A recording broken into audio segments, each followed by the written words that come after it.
We all face challenges throughout our lives. When we are young and have limited tools to deal with them, we rely on our parents, expressing our discomfort through crying and tantrums.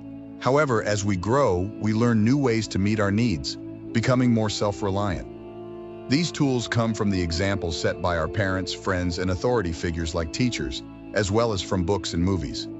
We cannot choose the family we are born into, and the friends and teachers we have while growing up are also influenced by our family. Nevertheless, we can read books that teach us new ways to understand the world. Today, we want to provide you with some tools that you may not have acquired during your upbringing through a tale that was written a millennia ago. Salam. Today I'll take you to a time when genies granted wishes, jinns controlled human souls, and many wonders could be found in the bazaars. I'll guide you through a journey that will last 1,000,001 nights. Welcome to 1,000,001 Nights. Today, we will explore the tale of Mason, the Freeloaders, and the clever child who stole the show based on a Persian tale from 1,000 years ago. Once upon a time, long ago, there were 3 European men whose job was trading from India and the Middle East to the Roman Empire. They would buy spices, fabric, silk, and glass from one city and sell them in a distant city on their own land. One day, these men were caught by bandits in the deserts of the Middle East. The thieves took all their belongings and left them with just a shirt and underwear. These 3 men, not wanting to return to their homeland empty-handed, entered a foreign city. They decided to work together, save money, and live frugally. Once they had saved enough capital, they planned to resume their previous trade and return to their families with gifts and money. On the first night, they stayed in an inn and owed the innkeeper for their dinner and lodging. They agreed to start looking for work the very next day. One of the 3 men was familiar with construction work and was named Mason. Another was a talkative and eloquent man named Tullius. The third was a strong and powerful man named Hercules, who always got involved whenever there was a fight, mixing things up from beginning to end. Mason woke up early in the morning and called Tullius. Hey, you're the speaker here. Go find some work for me. Then Tullius woke up Hercules. Come with us, and if any problem arises, you'll handle it. The 3 of them went to an intersection where construction workers usually waited for work. They stood there, and as soon as a man came and started talking to one of the workers, Tullius rushed forward and said, Sir, I have something to discuss with you. He pulled the employer aside. We are 3 men who have just arrived in this city. We were travelers, and thieves attacked our caravan. We lost everything. My friend here is a skilled builder and a smart worker. If we remain unemployed, we'll have nothing to eat. Now that you need workers, please give him the job first. We're willing to work together. I need an experienced master, so I will take your friend. The other workers protested. Foreigners have no place here. We locals should be employed first. I am the champion of the city of Sparta, and if anyone argues, I'll smash them to bits. I can take on 70 people alone. Seeing Hercules' physique and intimidating demeanor, the workers said, All right, you are our guests. We don't want any trouble. You go first.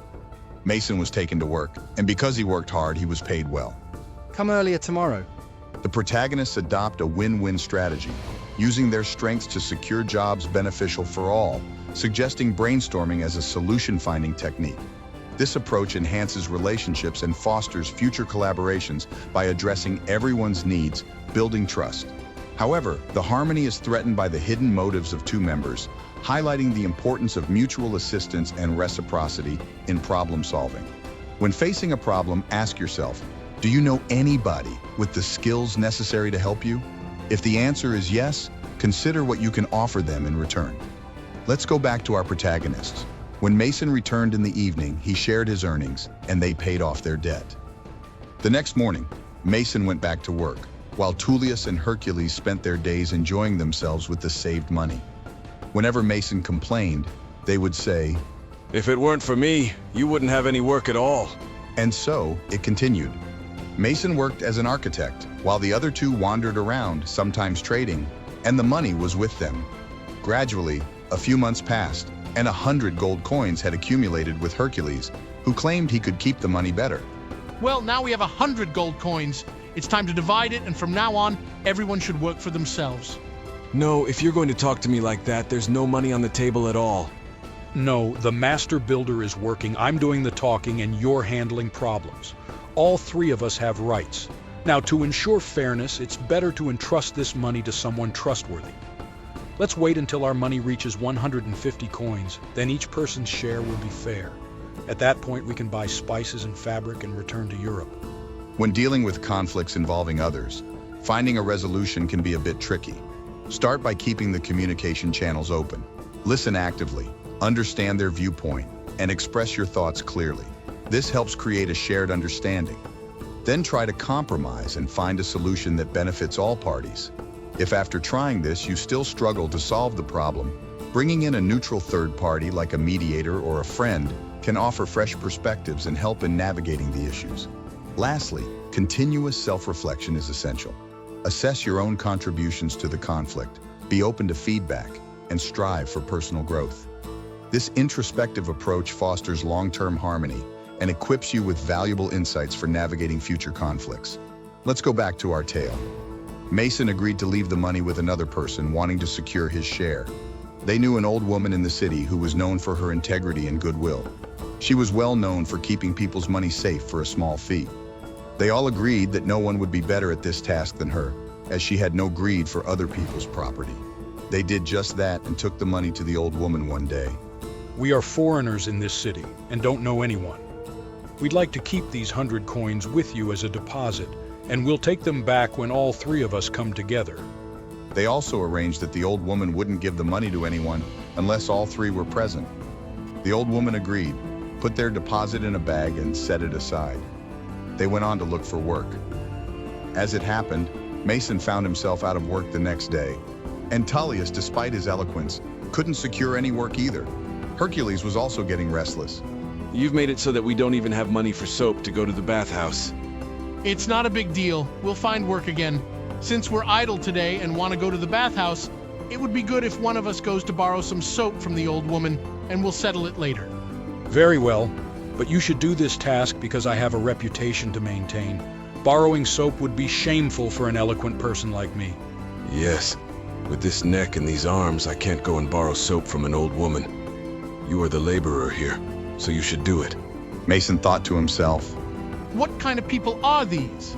I do the hard work and share my earnings with them, and now I have to take the risk again. It's better that I go get what's rightfully mine and let them taste what it's like to work.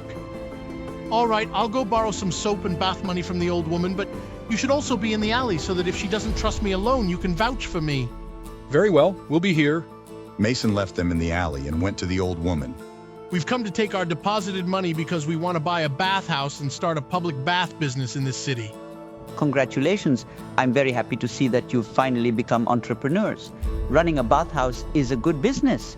However, our agreement was that I wouldn't give the money to just one person. All three must be present. All three of us are here. We are in a hurry to finalize the deal, and they are standing in the alley behind the house. You can see them from the back roof. The old woman went to the back roof and saw the other two men in the alley. Is your friend telling the truth? Do you want the money for a bathhouse? Yes, we want it for a bathhouse. Very well. She handed the bag of money to Mason, the architect. Mason took the bag, which was essentially his own earnings, and exited through the other end of the alley, eventually returning to his hometown in Britain. Meanwhile, Tullius and Hercules waited and waited. But when they saw that their friend wasn't coming back, they reluctantly knocked on the old woman's door. Why hasn't our friend returned? He came a long time ago, took the bag of money and left. I don't know what happened after that. We observed that Mason attempted to find solutions that benefited everyone, which should always be our first option. However, his companions seemed to have a different opinion on how the distribution of tasks should go. While it is true that each contributed to some extent to solving the problem, we see that the distribution of tasks is not equitable. For this reason, Mason decides that the distribution of benefits should not be equitable either. However, it seems excessive to run away with the money, leaving his mates with nothing.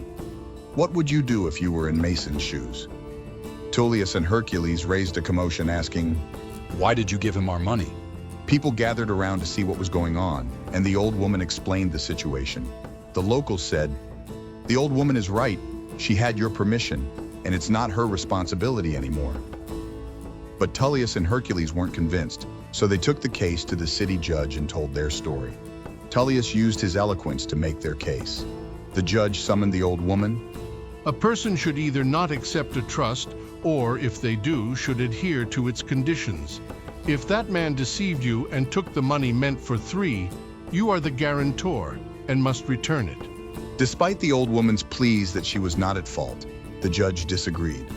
When someone accepts a trust, if they lose it or cause its loss due to negligence, they are responsible and must make it right. The old woman had no choice but to offer a guarantor. Maybe I can find the runaway man by tomorrow. The judge gave both men until the next day to settle the matter. Distraught, the old woman left the judge's house, talking to herself and crying as she walked down the street. After a lifetime of integrity, what a mess I've gotten into over a tiny fee for keeping money. In the middle of the alley, some children were playing when they saw the old woman in her distressed state. They gathered around her, and a young boy who knew her asked, "Why are you crying, ma'am?" I've made a mistake and now I'm in trouble. It's a complicated situation that children wouldn't understand. "We were happy and playing and you've come and upset us. You must tell us what happened." See, you don't understand these things, do you? "Why wouldn't we understand? We understand very well. If I solve this problem, will you treat us to a bunch of dates?" If that's the case, I promise to buy you a lot of dates. The boy laughed and said, "Oh, it's easy peasy. Just go back to the judge right now and tell him to bring those 2 dudes and some honest folks as witnesses. Make them spill the whole story of giving you the money from start to finish in front of the judge. And don't forget to write it down. After they spill the beans, be like, 'Cool, it's all true and right. The bag of money is good to go. And like we agreed, y'all gotta show up together to grab it.' Boom! Finding their other buddy is their issue, not yours. And the judge can't blame you for a thing." When faced with a problem that seems to have no solution, thinking outside the normal box usually yields good results. Always keep in mind that embracing continuous learning, creative activities, and networking with a diverse range of people, while learning from failures and stepping outside your comfort zone, can significantly enhance your ability to think outside the box and approach challenges creatively. Let's go back to the old woman's problem. The old woman liked the boy's clever idea and immediately returned to the judge's house to carry out this plan.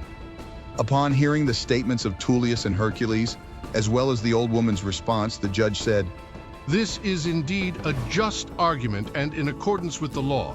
All 3 of you must come together to claim the trust, but right now there are only 2 of you. Go find your 3rd friend and then claim your money.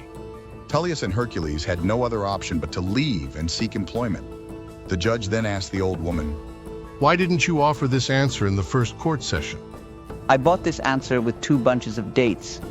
And told the story of the clever young boy.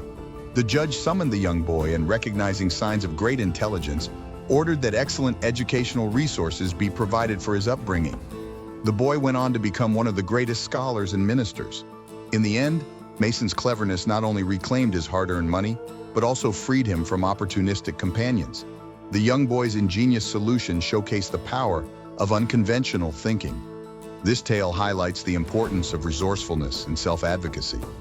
Mason's commitment to fair shares and the boy's strategic intervention serves as timeless lessons in problem solving. It also emphasizes that collaborative efforts, when genuine and fair, yield the best outcomes. As the protagonists' paths diverged, the story underscores the significance of integrity, resilience, and unexpected wisdom, leaving a lasting impression on the journey from adversity to triumph. If you loved the insights from this story, go ahead and hit that like button and subscribe for more. Until next time.